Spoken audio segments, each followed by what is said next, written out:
Muito bom dia, muito boa tarde, muito boa noite, senhoras e senhores. Quem fala com vocês é o Matt. E hoje eu estou aqui com o meu comparsa. Comparsa não, né? Que parece mais um negócio de gangue. Estou aqui com o meu compatriota Drito, ok? E hoje nós vamos falar sobre Amazônia pré-colombiana. É isso mesmo ou não? Isso mesmo. Ok. Então, É isso aí. diga. Vamos falar basicamente sobre o Brasil antes de Cabral, né? Então vamos falar basicamente de índio e coisas que foram descobertas recentemente, essas coisas assim. Falar das bugigangas que português deu pra índio e dizer que a colonização portuguesa foi melhor do que a colonização espanhola, tá ligado? Quer dizer, na colonização espanhola os caras chegaram lá matando o índio, a desgraça toda, e já que aqui no Brasil não.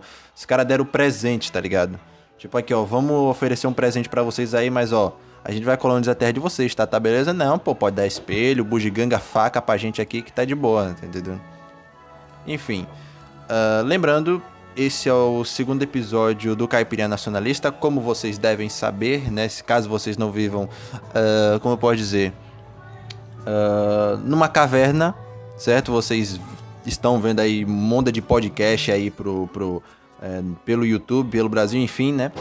Então decidimos fazer o nosso, só que como a maioria dos podcasts que nós temos hoje em dia nunca é falando, sei lá, sobre política, terceira posição, nacionalismo, enfim, nós decidimos, sei lá, um canal de não sei quantos inscritos a fazer esse pequeno projeto, tá ligado? Então vamos lá, antes de mais nada eu peço pra vocês que, caso vocês não sejam inscritos, se inscrevam no canal, deixa o like, compartilhe esse vídeo pro grupo de fake news do Zap, tá ligado? Lembrando que tem o nosso link pro grupo do Discord aqui embaixo, tá ligado? E é isso só, tá ligado? Tem um canal do Telegram, mas o Telegram só tem 3 pessoas, então foda-se também. Essa merda aí, entra no canal do Discord aí que é muito mais proveitoso, tá? Então, sem mais papo furado, vamos lá. Onde é que nós podemos começar essa bagaça aqui, meu comparsa? Que eu acho que o tema, assim, eu acho que não vai ser todo mundo que vai conhecer. Eu acho que a nossa bolha vai conhecer, mas se cair alguém de paraquedas, ninguém vai entender o que é pré-colombiano. Então, vamos lá. Ou sabe, né? Aprendeu na escola. Basicamente, O pré-colombiano é antes de Colombo. É. Ou seja, antes do descobrimento da como conhecemos. Então, basicamente é isso. Então, eu ia falar mais alguma coisa aí? Não, porque assim, ó, pra quem não sabe, só ressaltando, Brasil pré-colombiano é aquele antes da, entre aspas, descoberta de Cabral. Quer dizer, Brasil pré-colombiano? Não. Pré-colombiano, antes de Colombo, quer dizer... Não, quem descobriu o Brasil foi Pedro Álvares de Cabral, porra. Agora, Colombo não. Colombo foi o quê? México ou América, não sei. Será? Aí, ó. É isso mesmo. Vamos deixar isso para o segmento. Desinformação desinformação gravação. logo no começo do negócio aqui, enfim. Vamos lá então. Pode dar Vamos início. lá. Lembrando que eu não sei de nada sobre, então basicamente quem vai falar é só o Drito, tá ligado? Então, só pra deixar bem claro aqui.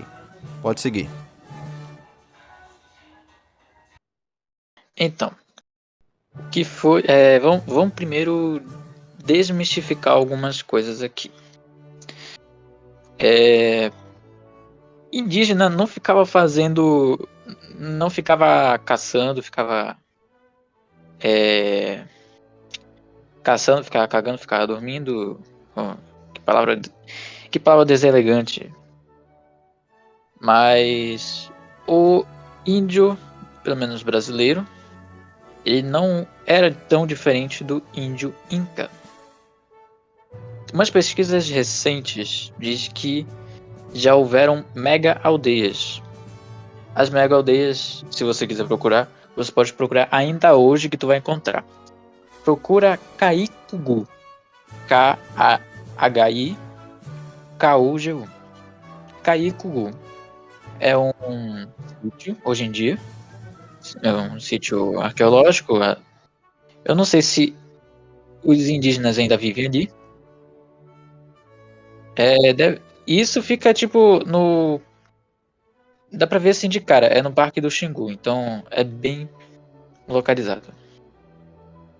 Enfim, ali foi uma ruína de uma mega aldeia. Essa mega aldeia se chama Kaikugu. E essa aldeia chegou a 50 mil habitantes. Ela tinha fortificações, tinham trincheiras, tinham trilhas. E trilhas vamos falar depois.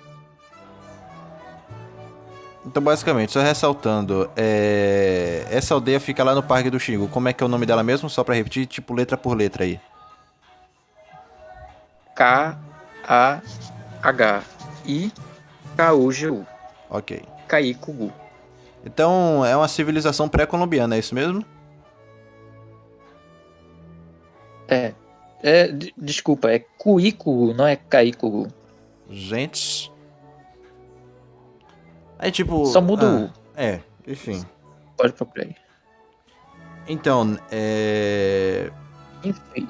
Estamos discutindo aqui, quer dizer, essa primeira discussão é sobre uma civilização pré-colombiana e que, sei lá, como se fosse, sei lá, um monte de gente desocupada vai lá pro meio da mata e descobre lá, descobre que tem um meio mundo de civilização antiga, um monte de casa, pirâmide, enfim, essas viadagens todas aí, tá ligado? Inclusive, Percy Fawcett estava...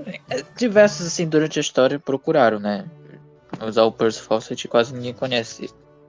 Mas isso vai de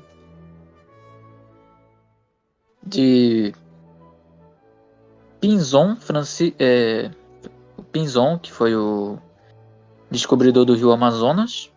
Isso vai dos descobridores do rio Orinoco. Vários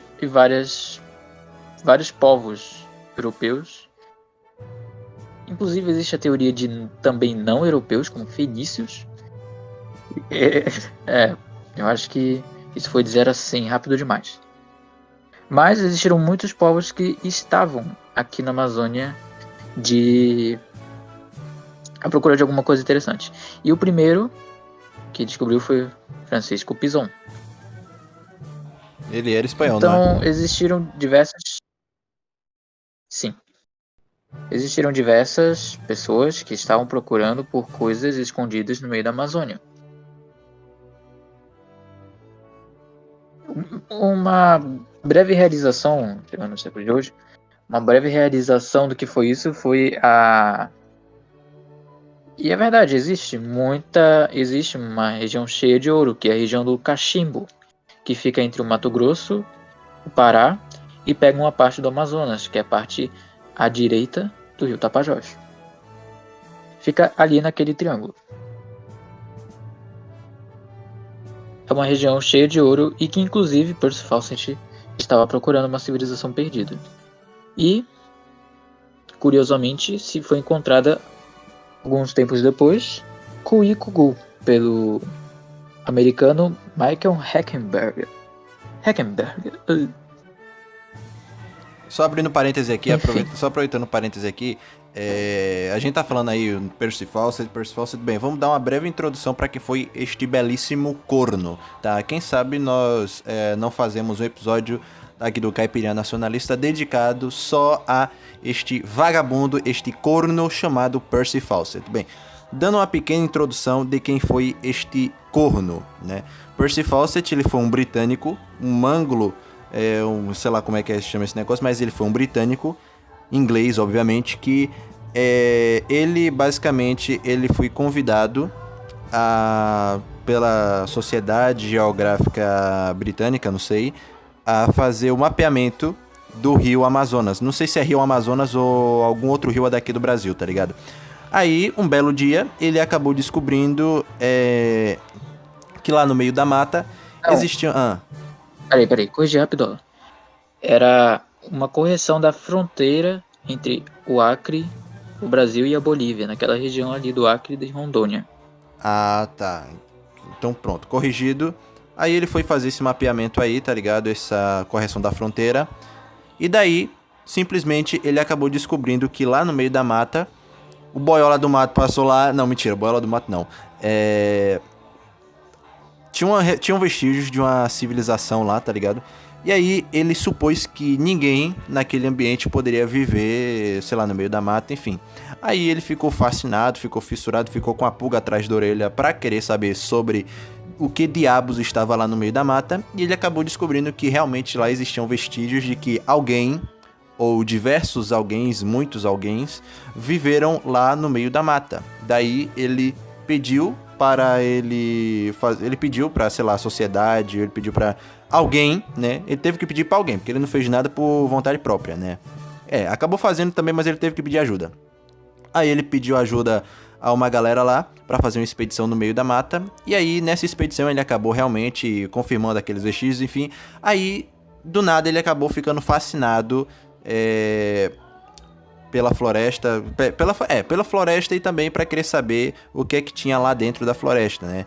Aí, quer dizer, ele amava mais querer saber o que tinha lá dentro da floresta do que a mulher dele, porque se eu fosse a mulher dele, eu dava metia um divórcio no meio da cara dele, mas enfim.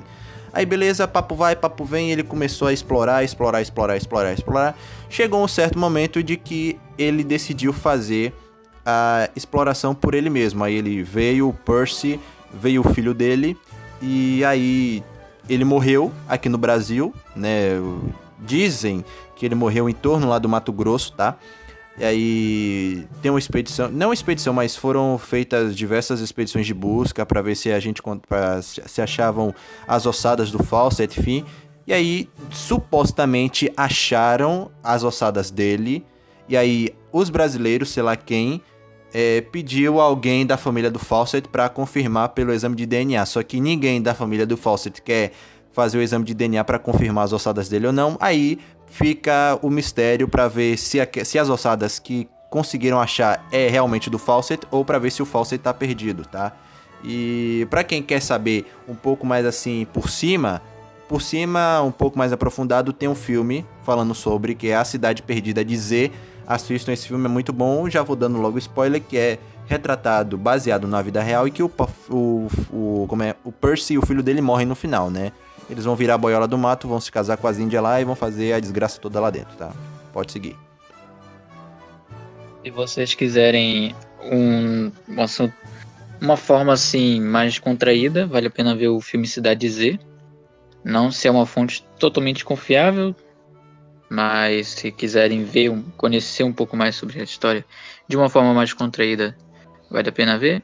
E também tem aquele conto do Eduardo Bueno. Ele apesar de ser esquerdista, é um ótimo historiador da história do Brasil. Tem isso também. E ele também fala algumas coisas distorcidas, assim, propositalmente. Então...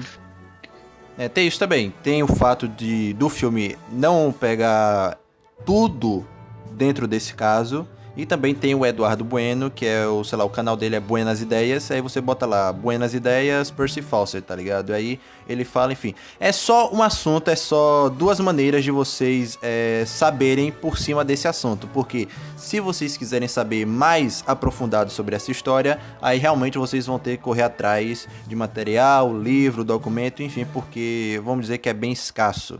Mas o Buenas Ideias e A Cidade Perdida de Z, o filme, são duas maneiras mais simples de vocês saberem sobre a parte do palpitagem que estamos falando aqui. E também também fizeram o William do Mene Preto e o Virigato. Também fizeram um podcast sobre isso. Se eu não estou enganado. Depois eu olho. Eles mencionaram o Percy Fawcett. Segunda civilização grande, o Marajó. Descobertas da antropóloga americana Anna Roosevelt Marajó fizeram todos reverem seus conceitos. Suas descobertas mostraram que a ilha pode ter abrigado um povo, além de fazer belas cerâmicas, que inclusive eu tenho aqui na minha casa. Muito boas, por sinal. Aí, ó, desprezando a ilha pode ter abrigado um povo que, além de fazer belas cerâmicas, construiu barrancos anti-enchentes e aldeias com milhares de habitantes. E olha que interessante. A ilha do Marajó é um lugar extremamente plano. tanto que tem alguns pontos no litoral e até mesmo no interior que alagam. É uma região muito parecida com a China, tá ligado? Os caras plantam arroz e também tem pecuária, né? Eu não sei se tem pecuária na China, mas tem arroz na China. E quem não concordar é um chinês vagabundo. Assim, esse negócio de pecuária na China talvez até tenha, tá ligado? Vamos confirmar essa informação aqui ao vivo. Deixa eu procurar aqui, pecuária na China. Pecuária a China, enfim, não importa. Só pra pegar por cima mesmo aqui. Porque, sei lá... Quer dizer, o Brasil deve exportar carne lá pra China, tá ligado? Agora, sei lá. E exporta. Com certeza o Brasil exporta alguma coisa pra China, né? Não tanto quanto a soja. Mas enfim, vamos voltar aqui. Aqui, ó, agropecuária na... Aqui, ó, rapidinho. Então, Agropecuária... Pera aí, aqui, ó. Agropecuária na República Popular da China. A pecuária constitui o segundo mais importante produto agropecuário da China. É a maior produtora de carne suína, de frangos e de ovos do mundo. Ok. É carneiro e gado. Então, olha sim. aí. Então, sim. Não é gado. É. Vamos lá. Mas enfim. O Marajó também tem umas coisas assim bem curiosas. Inclusive, se eu não estou enganado, em 2014, há um tempo assim atrás, encontraram vestígios de um navio naufragado de um período antigo na cidade de Ponta de Pedras. Parecia ser vestígio de um barco romano. O que é que tu acha? Enfim. Real ou fake? Não sei, porque deve ser um mito. Quer dizer, deve ser fake e deve ser real também. Não sei. Porque eu não acho de que os romanos, eles, sei lá, saíram da Europa lá, tá ligado? Quer dizer, o único lugar que os romanos ficaram, que é dito nos livros de histórias, é o quê? Lá pro lado da Europa e mais pra cima aqui da África, tá ligado? Agora, e segunda pergunta. Quer dizer, segunda não. A pergunta é, essa ilha que essa mulher foi, é a ilha de Marajó, lá no Pará, ou que ilha, o quê? Exatamente, Marajó-Pará. Ah, ok. Enfim, é uma região histórica bem polêmica. Então, se existiam cidades em cima de montes, por causa das cheias, e se existia aldeias com milhares de habitantes. Vamos... Aí depois tem, como eu disse, não vai ser somente a Amazônia, então Sim. existe a cultura tupi. Se tu pega assim, um mapa hoje em dia, tu vê que o tupi ele ficou no litoral. É tudo litoral. Eu não sei se os tupinambás também fazem parte da família tupi, mas é todo litoral. Aonde que tinha restado povos originais dos litorais foi no Rio de Janeiro, que eram os goitacás. E pra quem não sabe, o litoral todos esses são foi tribos direito indígenas, né? a uma... Exato. Tá na cara. Então, os tupis, eles não eram do litoral. Eles eram de Rondônia. Só que a explicação recente diz que foi pela crença deles que fizeram acreditar que a leste se existia uma terra fértil, uma terra sem doença, uma terra com paz, uma terra que o pessoal não brigava. E isso era indicado pelo próprio deus Tupã, pelo próprio deus deles. E esses povos, então, eles fizeram uma marcha para o litoral. E daí eles entraram em guerra, né? Eles tinham até mesmo técnicas de armas químicas e antropofagia. Antropofagia é um canibalismo tradicional. Era a tradição do povo tupi fazer antropofagia. Eles faziam isso com os vencidos.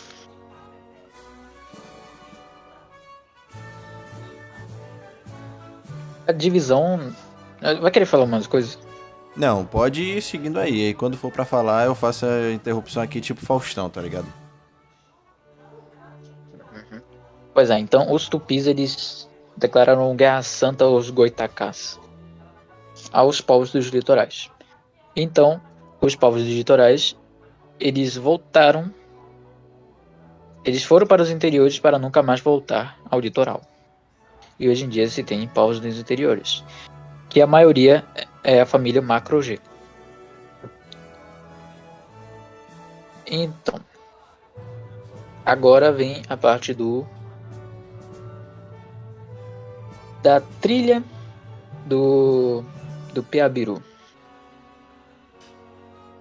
A trilha do Piabiru vem do tupi caminho de grama.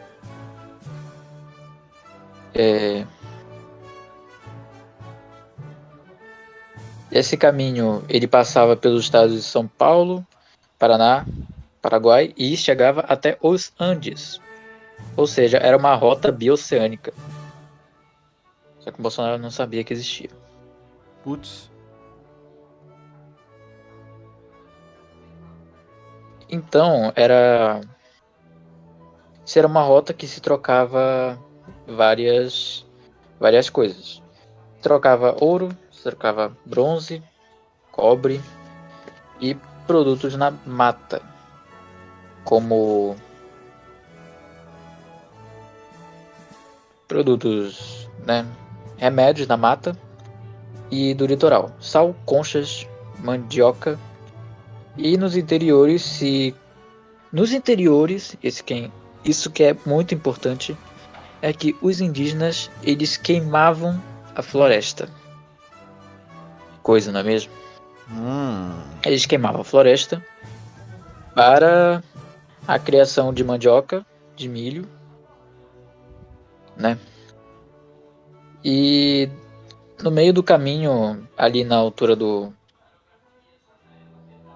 entre os litorais, se trocava milho, penas de aves, amendoim. Então se tinha essa troca, esse escambo. Era um sistema de escambo. Os índios não tinham acesso a metal. E os índios de Minas Gerais, eles tinham ouro, só que eles não sabiam como é que se usava. Aí vem aquela piadazinha do haha, roubaram nosso ouro. Lol. Muito engraçado. Coisa típica de alunoide de MEC dizer que, sei lá, ai, não sei o que, Portugal roubaram nosso ouro, e que, ai, ouro, Portugal devolve o nosso ouro. Quer dizer, dizem eles que Portugal roubou nosso ouro, né? Só que quando vem os alunoides de MEC Enem querer fazer alguma piada pra cima de português, mal eles sabem que o nosso ouro que Portugal, aspas, roubou, tá lá na Inglaterra, né? Enfim, vai dizer isso pra ele que você vai ver o tamanho da inteligência desse tipo de gente. Mas, né? Brasil, país da educação, né? O pátria educadora, né? Enfim.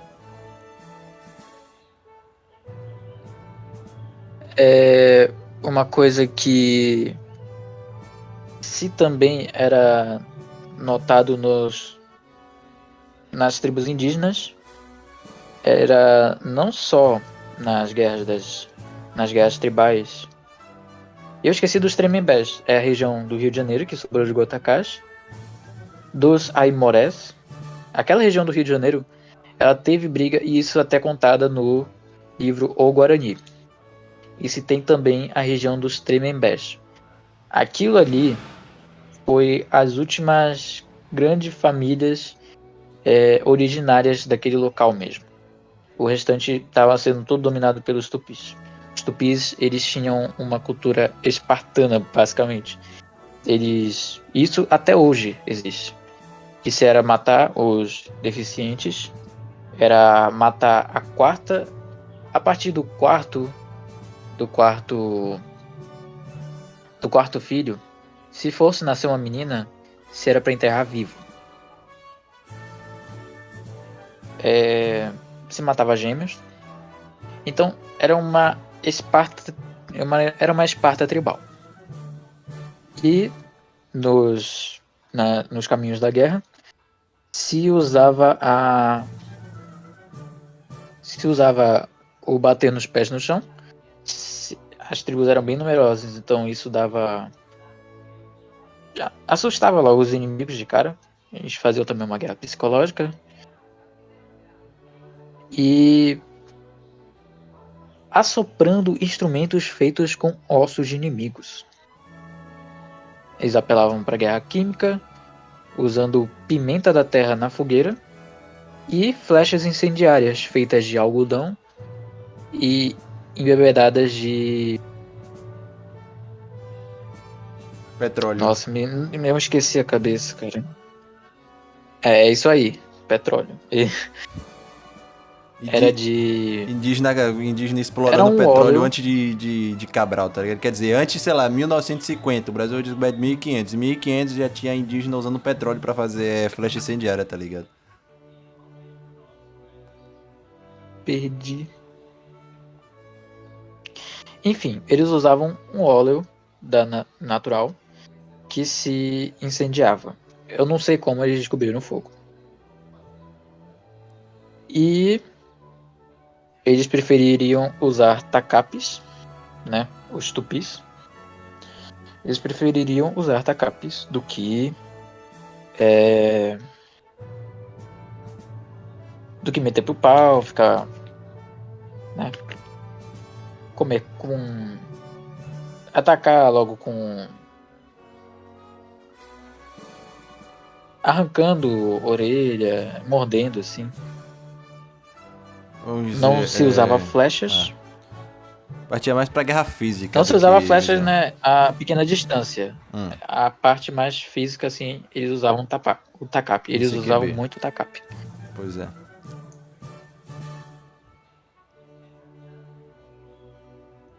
Enfim, e esse negócio do Piabiru, vale a pena lembrar, de que quando os portugueses, um português especial, ele chegou nesta terra, ele descobriu o caminho do Piabiru. O caminho do Piabiru, ele foi usado, deixa eu ver qual é o nome do gajo.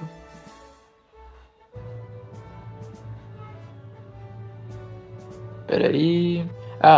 E se pode ver, você aí, paulista, dá pra ver até hoje o caminho do Piabiru.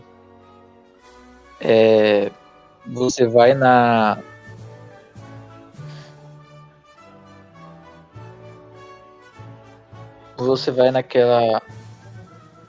escola jesuíta, na Praça dos Jesuítas, no colégio.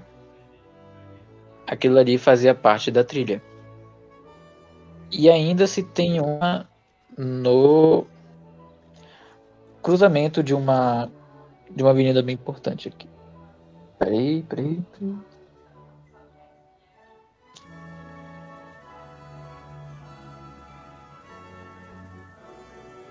Infelizmente não vou lembrar. Então, o Colégio dos Jesuítas era uma parte da trilha.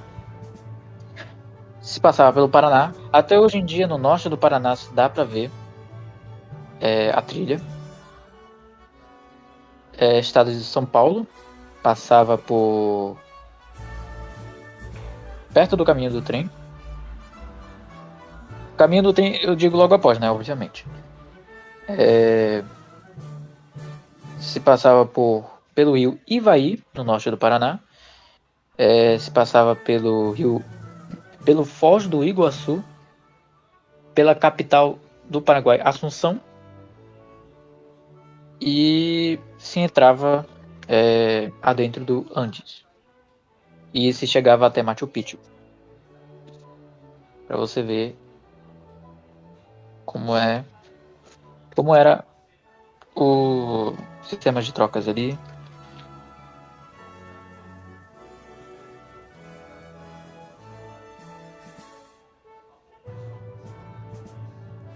Enfim, assim, Duarte Pacheco. Essa sim é uma teoria. Alguns dizem que já é fato. Eu não sei. Mas, se é uma teoria, vista pela maioria, de que Duarte Pacheco chegou aqui em 1498 e logo foi atrás do caminho do Piabiru. Eles falavam sobre uma terra cheia de ouro. Então o cara foi louco e foi logo seguindo a trilha. Acabou que ele conseguiu saquear Machu Picchu antes dos espanhóis chegarem, mas ele morreu quando chegou no Paraguai. Olha só que interessante, rapaz. Enfim.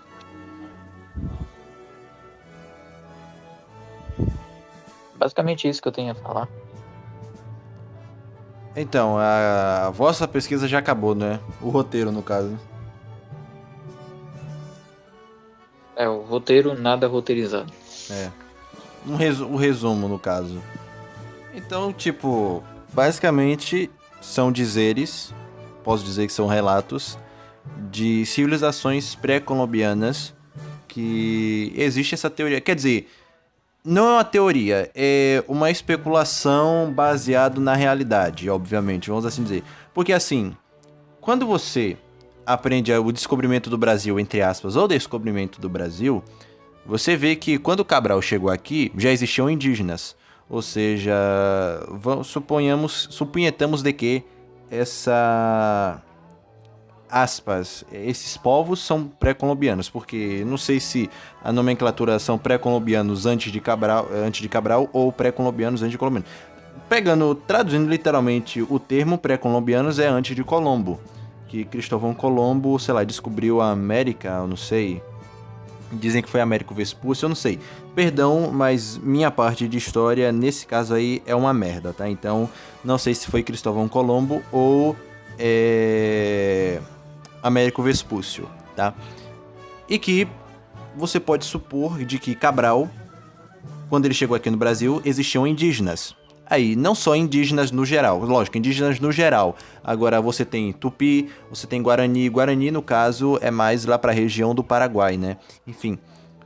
Então tem muitas tribos indígenas. Tanto é que você até vai ver lá no Brasil, colônia, sei lá, a França coloniza o Rio de Janeiro. Por incrível que pareça, a França chega lá e coloniza o Rio de Janeiro.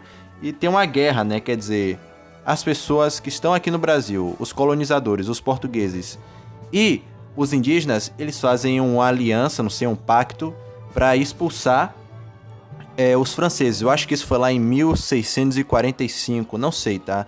Tô chutando bem alto. 1500? 1555, é? 35. Ah, 35. Não, peraí. Enfim, não, porque assim, enfim, 1535. Daí, você vê que, tipo, tem todo esse aparato, tá ligado? Todo esse aparato de histórias, de relatos, de que tem trilha e não sei o que, trilha no Amazonas, trilha no Paraná, trilha nisso, trilha naquilo. Ou seja, não é só especulação. Se você chegar e procurar, você vai ver que existem construções, civilizações, cidades perdidas no meio da Amazônia. E eu não tô de brincadeira aqui, quer dizer, você procura no YouTube, usa o YouTube aí como fonte de pesquisa, você vai ver um monte de gente falando que tem pirâmide escondida no meio da Amazônia. Quer dizer, você pega o fato de que existiam povos pré-colombianos, obviamente. Cabral chegou aqui na América, no geral, o continente inteiro, e viram que tinha indígenas aqui. Ou seja, os indígenas, eles não moravam no meio da árvore. Vocês têm que concordar comigo, né? Quer dizer, o indígena não vai abrir a árvore toda, deixar a árvore oca e vai morar lá dentro. Até porque, sei lá, né? Enfim, a não ser que ele seja louco. Aí ele vai construir vai construir lá a aldeia dele, vai construir uma vila, não sei o quê. Agora, civilizações, quer dizer, especulações de que, sei lá, cidade perdida na Amazônia, cientistas, pesquisadores dizem que, sei lá, 100 mil pessoas viveram lá, 60 mil pessoas viveram lá, enfim, essa coisa toda, números muito altos, quase uma cidade, obviamente, uma cidade perdida no meio da Amazônia.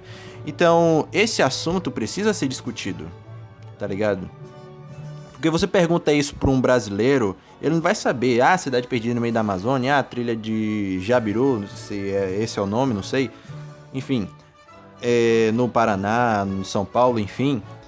O brasileiro não sabe disso. O brasileiro médio, quer dizer, o cara que tem curiosidade, o cara que vai querer pesquisar, o cara vai achar.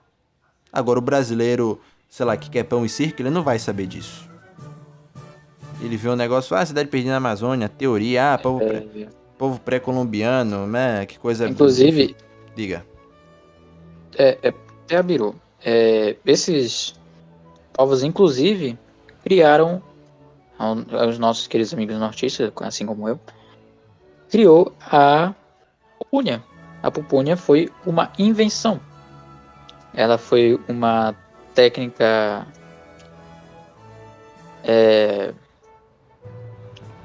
ela foi uma adaptação, e assim que os povos eles passavam de região para região na Amazônia, eles foram passando o fruto da pupunha, a semente da pupunha. Então, foi uma invenção, pra tu ver como é que é. Tipo, a gente inventou uma maçã maior, eles inventaram uma fruta, literalmente, com pouca tecnologia. Se tem geoglifos, né, na região ali do Acre com Rondônia.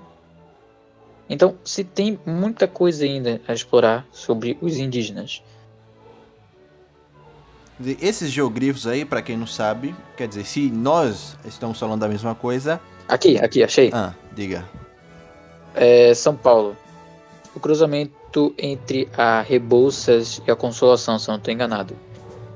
Eu não sou nenhum especialista de Terra da Garoa, mas muitos desses trechos, assim, eles são hoje vias como a Rebouças e a Consolação. Aí, por exemplo, esses geoglifos que ele falou aqui, se nós estamos falando a mesma coisa, são coisinhas, são formas geométricas feitas na Terra, que especialistas dizem que não conseguem desvendar até hoje. Quer dizer, eu vi um vídeo sobre, tá? Eu vou ver se eu consigo achar. Os especialistas supõem, tá? Eles não afirmam nada não, infelizmente, de que esses geoglifos, eles são coisas feitas por aspas alienígenas. O que, pensando assim, por alto, é uma ideia meio absurda. Mas são especulações, então na especulação tudo vale tudo, tá ligado? E aí, sei lá, eles dizem que o formato, sei lá, a Terra mede 20 metros de diâmetro, a Terra é profunda 2 metros, enfim, aquela coisa toda.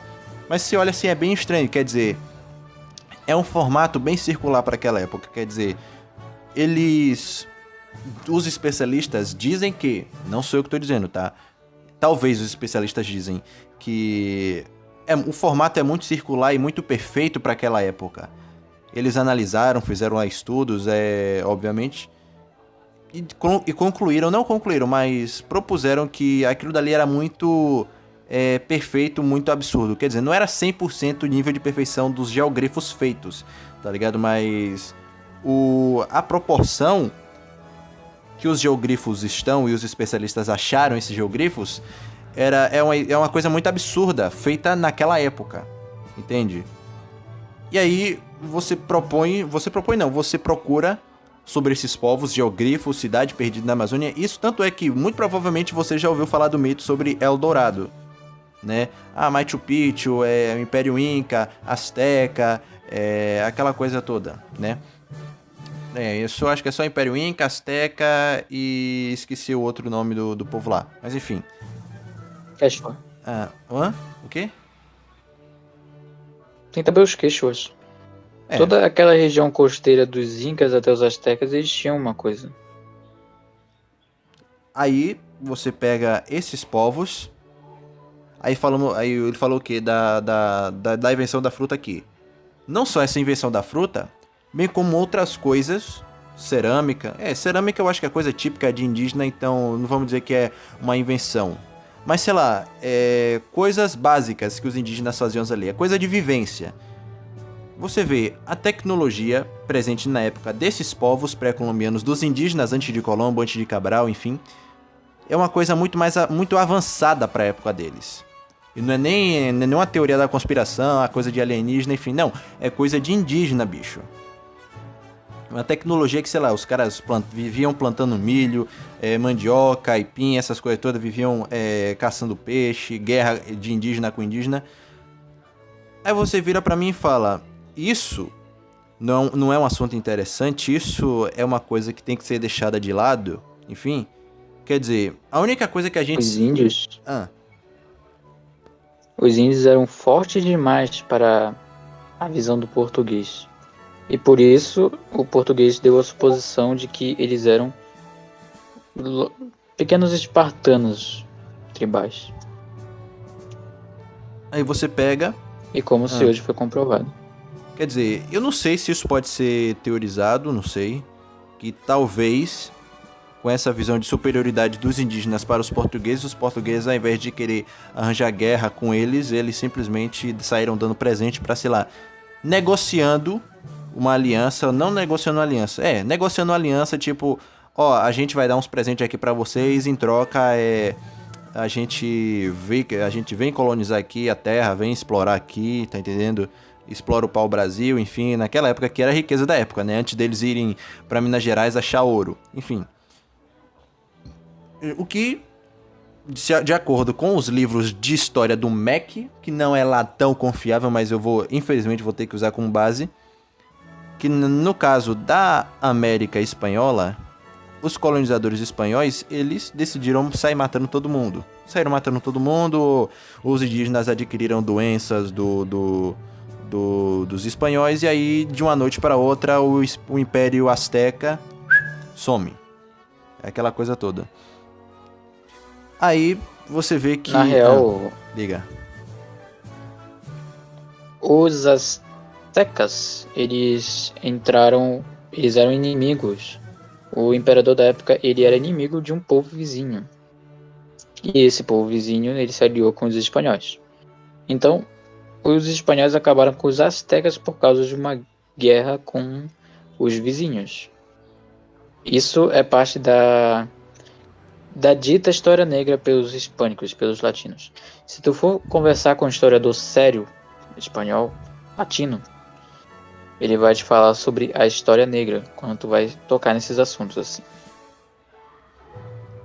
Aí tem toda essa história, talvez podemos até abordar esse tema num episódio aqui do Caipirinha. E aí voltando para esse assunto da tecnologia, Cidade Perdida, enfim. Aí você vê, em pleno século XXI, sei lá, vamos supor, no comecinho do século XXI, são o quê? 21 anos de século XXI, né? É bem coisa básica, né? Enfim... É bem recente, comparado com, sei lá, século XX, século XIX, enfim. Quer dizer, em pleno século XX, bem no começo do século XX, pessoas, especialistas, cientistas, exploradores, descobrindo coisas na Amazônia. Quer dizer, o Brasil tem 500 anos, vamos supor.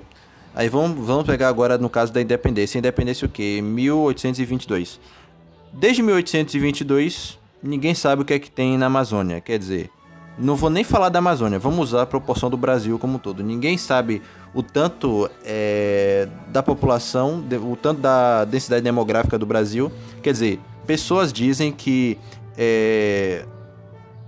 se, por exemplo, sei lá, bota todo mundo, toda a população brasileira no Amazonas, a densidade demográfica é da mesma de Curitiba. Quer dizer, você pega todo mundo, todo brasileiro, bota lá no Amazonas, aí a densidade demográfica do estado do Amazonas, com toda a população brasileira dentro, sei lá, 210 milhões de brasileiros dentro do Amazonas, da mesma densidade demográfica de Curitiba, uma cidade.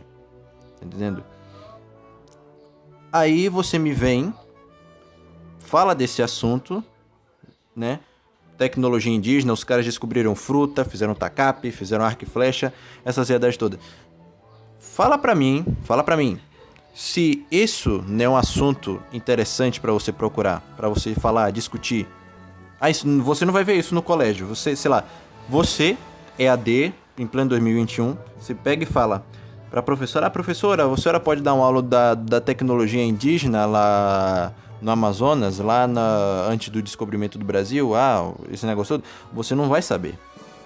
A maioria desses assuntos, não vou dizer 100% dos assuntos, porque no Brasil, obviamente, tem pessoas que pesquisaram, sei lá, vamos supor, até os irmãos Vilas Boas, né? Enfim, sei que realmente eles foram fazer esse negócio, né? Que é a única coisa que eu sei que eles fizeram, peço perdão, inclusive, se eles fizeram mais coisas, foi o Parque Nacional do Xingu. Quer dizer, exploraram. Inclusive, eles até, fazendo um link agora com o Fawcett, eles supostamente acharam a alçada do Fawcett, né? Os irmãos Vilas Boas. Lá em 1300, 1600, eu não sei. Mas eles supostamente acharam, né?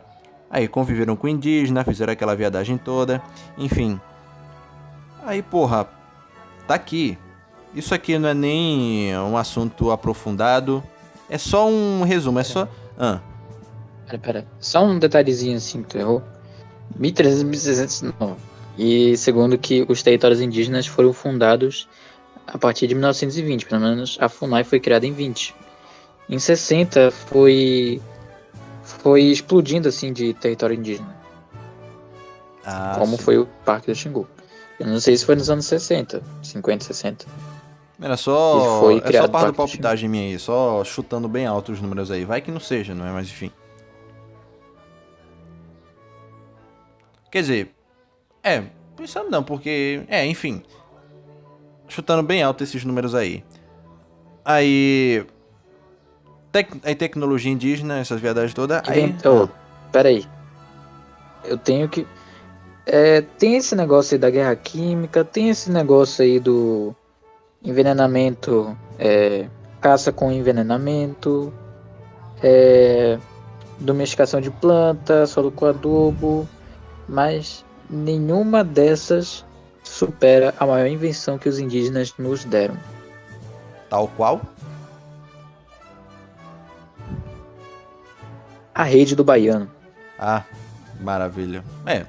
Vamos dizer que a rede é uma das melhores invenções. A maior invenção indígena do mundo. Como bom baiano, eu tenho que defender com unhas e dentes essa invenção que revolucionou a humanidade. O top 10 invenções que revolucionaram a humanidade, eu tenho certeza que a rede estaria nos top 5. Porque, sei lá, bomba atômica. Revolucionou a Bahia. Você, sei lá, você bota no top 5 a rede, tá ligado? Não vou botar acima da bomba atômica, porque aí senão já seria muito fanatismo baiano. Mas entre as top 5 invenções feitas pelo homem, a rede é a maior de todas, não tenha dúvida disso. Top 5. Aí, sei lá, você fala de guerra química, Top. envenenamento, caça com envenenamento, enfim. Isso aqui que eu tô falando, que nós estamos falando, nós estamos falando aqui, é um assunto, foi o resumo do resumo, é uma coisa bem básica, só para abrir as vossas mentes. Caso vocês queiram um aprofundamento, aí a gente vai ter que deixar de ser preguiçoso e correr atrás dessas coisas aqui, né? Então, eu deixo vocês com isso daqui. Isso daqui é o resumo do resumo. Descoberta de povos indígenas. Isso sem falar que só agora, sei lá, só agora não, recentemente, tá tendo essas descobertas. Cidade perdida na Amazônia, sei lá, pirâmide na Amazônia, Fawcett descobrindo civilização lá no Mato Grosso, enfim. Inclusive, tem até, vamos lá, o vosso companheiro Drito aqui disse sobre as tribos Tupinambá. Creio eu que os Tupinambás, eles vivem aqui na Bahia, não sei, tá? Mas aqui, pelo menos, diz um certo manuscrito que, de novo, procurem no YouTube aí, manuscrito 512, que até eu já conversei com o Drito sobre. É basicamente um manuscrito, um documento, sei lá, de 1700, que diz sobre uma certa cidade, uma civilização, uma cidade perdida aqui no interior da Bahia. Quer dizer, alguns falam que o manuscrito é sobre uma mina de ouro de tal pessoa, e aí nessa mina de ouro dava caminho a uma cidade, quer dizer, ou a cidade dava caminho à mina de ouro, eu não sei. tá? Dizem que tem muitas pessoas Era que no procuram. interior do país. Dizem que eram pessoas, tentaram explorar esse negócio aí. A mina de ouro não sei, eu só sei que essa cidade é no interior da Bahia, tá ligado? Dizem que essa cidade tem uma mina de ouro. Dizem uma Sério? lenda, né? O quê? É sério? É, tem um manuscrito, diz que, sei lá, diz uma lenda, não sei. Eu só sei que alguma coisa relacionada com o manuscrito 512 fala sobre ou a cidade ou a mina de ouro. Inclusive esse manuscrito tá disponível aí na internet, tá? Na biblioteca, no site da Biblioteca do Rio de Janeiro, não sei, tá? Então, é sobre isso, quer Não dizer... foi queimado, né? Não, na verdade não. O manuscrito físico não pode ser visto por ninguém. Quer dizer, tá lá na Biblioteca do Rio de Janeiro, na Biblioteca Nacional, não sei. E que esse manuscrito ninguém pode chegar. Quer dizer, se você quiser ver alguma coisa sobre o manuscrito, você só pode ver na internet. Se você for lá na Biblioteca do Rio de Janeiro e tentar falar que quer ler o manuscrito, enfim, eles não deixam. Quer dizer, ninguém pode. No vídeo, dizem que ninguém pode. Sei lá, nem se você fosse o Papa você pode pegar no manuscrito. Enfim. E aí é sobre isso que nós estamos falando aqui. É o resumo do resumo.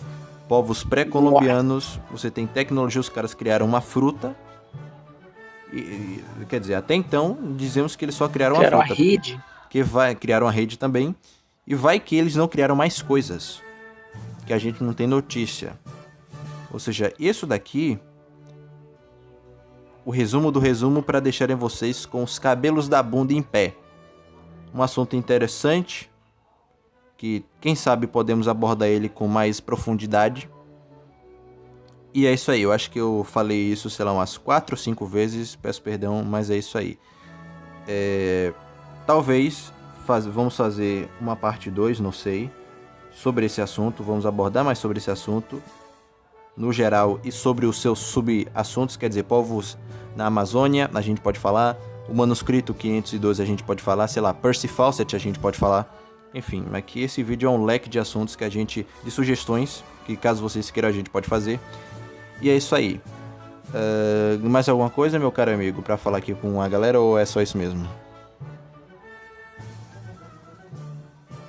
É só isso mesmo. Então pronto, só isso mesmo. Então é o seguinte, dia 23 de junho, desejo a todos um feliz São João, né? Lembrando que hoje eu vou encher a minha cara de cachaça, de licor também. O quê? Que todos já. Se lascar. Um feliz São João a todos, não importa que é pronome neutro, que é inclusão 100%, tá? Diversidade na veia. Aí como hoje é São João, vou encher a minha cara de licor hoje à noite. Vou estar muito alcoolizado pra, sei lá, fazer quaisquer coisas, tá? E é isso. Agradeço a todos vocês que estão até aqui, tá? Lembrando que esse podcast não pode ser feita a realização dele ao vivo, porque nosso equipamento é precário. Caso você queira fazer uma doação, uma certa quantidade de dinheiro, sei lá, 50 reais, 100 reais, 500 reais, eu aceito de muito bom grado. Logicamente para investir em qualidade aqui pro canal, sei lá, podcast, coisas e tal. E é isso aí. Lembrando que o nosso grupo, o link pro nosso grupo do Discord tá aqui na descrição, tá? Esse podcast está sendo gravado, feita em call no Discord. E a gente, sei lá, por enquanto é só um servidor underground, tá? Que a gente usa pra, sei lá, ler livro e coisa e tal, tá? Mas caso você queira participar, o link tá aí na descrição. Então é isso, muito bom dia, muito boa tarde, muito boa noite a todos vocês. Aqui quem fala é o Matt, o Drito, e até o próximo episódio do nosso queridíssimo podcast Caipirinha Nacionalista. Tenham todos um feliz São João e encham a cara de licor, tá? É isso aí.